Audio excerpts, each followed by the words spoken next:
Hello friends, welcome to channel AMBPCS।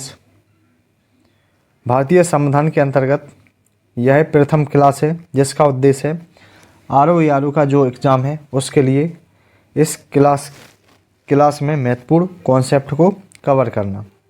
प्रारंभ करते हैं संविधान का प्रथम टॉपिक जिसका नाम है संविधान का निर्माण।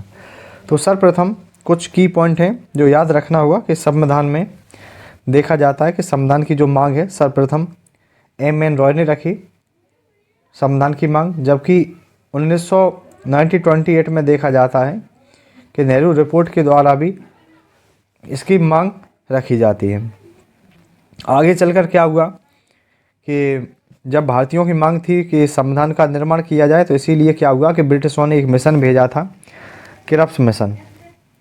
कब आता है? 1942 में आता है। लेकिन जब ये भारत में मिशन आया तो यह मिशन अनसक्सेसफुल हुआ। इसकी वजह क्या हुई क्योंकि ये क्यों हुआ असफल? इसकी वजह यह थी क्योंकि इस समय क्या था कि जो मुस्लिम लीग थी उसकी मांग थी कि जब तक भारत का विभाजन नहीं होगा, इनकी पाकिस्तान का निर्माण नहीं होगा, तब तक इनकी वह संविधान नहीं बनने देंगे, ऐसी इनकी मांग थी।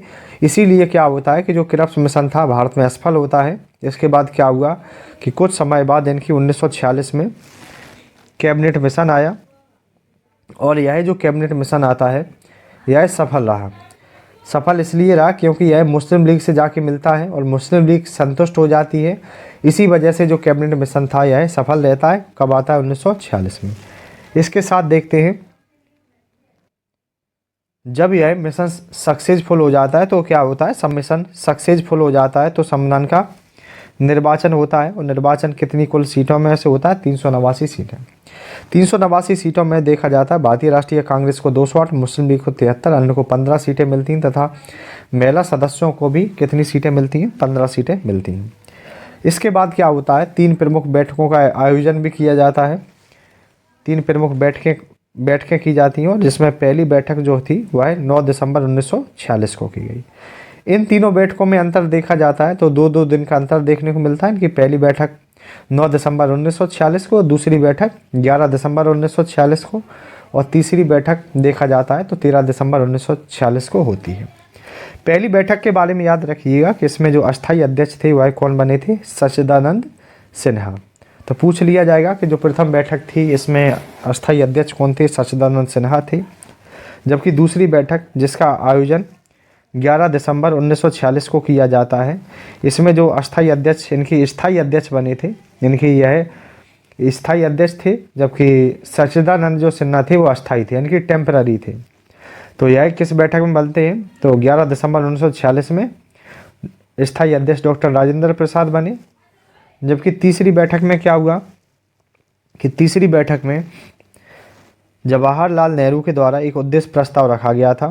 तो याद रखिएगा कि तीसरी बैठक जो 13 दिसंबर 1946 को आयोजित की जाती है, इसमें जवाहरलाल नेहरू के द्वारा एक उद्देश्य प्रस्ताव रखा गया। आगे चलकर यही उद्देश्य प्रस्ताव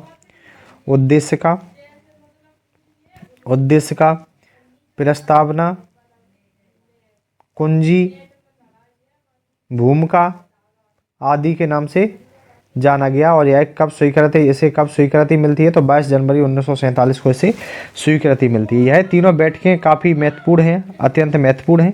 इसके साथ देखते हैं कुछ प्रमुख पॉइंट जो सीधे एग्जाम में आ जाते हैं। जैसे याद रखिएगा कि हमारा भारतीय संविधान 2 वर्ष 11 माह 18 दिन में बनके तैयार हुआ है। राष्ट्रीय ध्वज कब लागू हुआ था? 22 जुलाई 1947 को। जबकि 24 जनवरी 1950 को कई कार्य किए जाते हैं, जैसे राष्ट्रीय गान अपनाया जाता है, राष्ट्रीय गीत, संविधान की अंतिम बैठक और भारत के प्रथम राष्ट्रपति डॉक्टर राजेंद्र प्रसाद बनते हैं।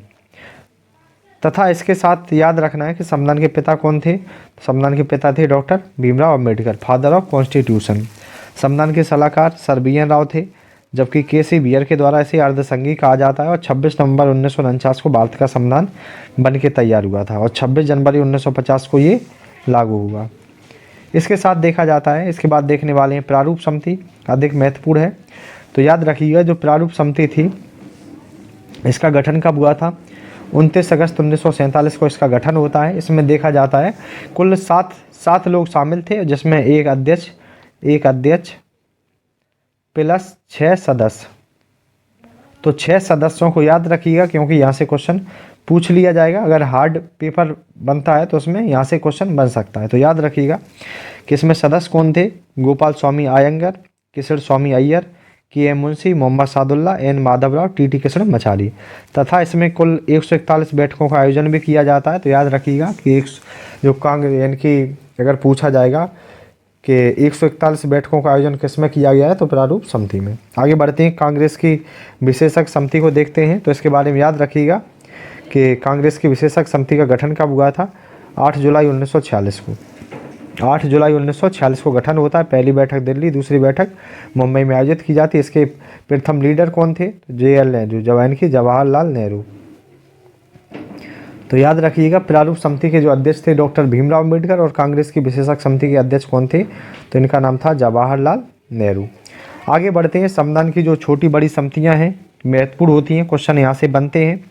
तो सबसे पहले याद रखिएगा बड़ी समितियों को देखते हैं। इनकी संघ संघीय राज्य, इसके अध्यक्ष कौन थे, जवाहरलाल नेहरू। प्रक्रिया संचालन के डॉक्टर राजेंद्र प्रसाद, प्रारूप के डॉक्टर भीमराव अम्बेडकर, और जबकि प्रांतीय के सरदार पटेल।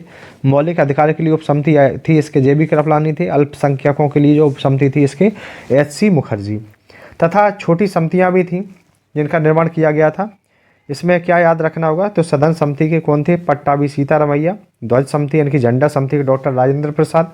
भाषाई प्रांत आयोग के अध्यक्ष कौन थे, SK धर। प्रदेश दीर्घा समिति के कौन थे, तो उषा नाथ सेन।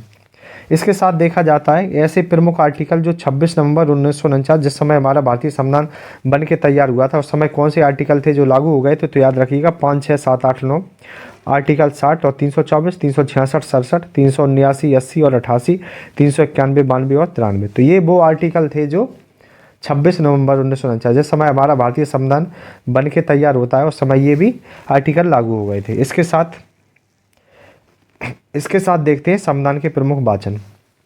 पहला वाचन 4 नवंबर 1948 से 9 नवंबर 1948 तक चला। दूसरा वाचन 15 नवंबर 1948 से 17 अक्टूबर 1949, जबकि तीसरा जो वाचन चलता है 14 नवंबर 1949 से 26 नवंबर 1949 तक इसे देखने को मिलता है। इसके साथ देखते हैं कि 2 प्रमुख कथन हैं। कथन क्या है, तो किसने कहा था संविधान सभा कांग्रेस और कांग्रेस भारत है, तो ऑस्टिन का कथन था।